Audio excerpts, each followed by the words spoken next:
Xfinity offers unlimited data options to avoid monthly data caps and overage fees. Most Xfinity Internet plans have data caps, usually around 1.2 bits.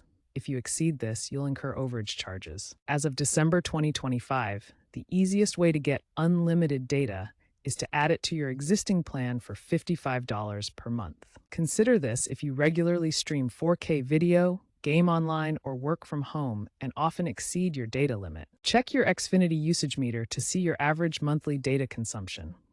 If you're consistently close to or over the cap, the unlimited add-on will save you money and hassle. Adding unlimited data is simple. Log in to your Xfinity account via the website or Xfinity app.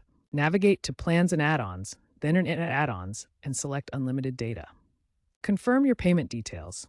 Activation typically takes 24 to 48 hours. After activation, monitor your usage through the Xfinity usage meter, though you shouldn't need to worry about it anymore.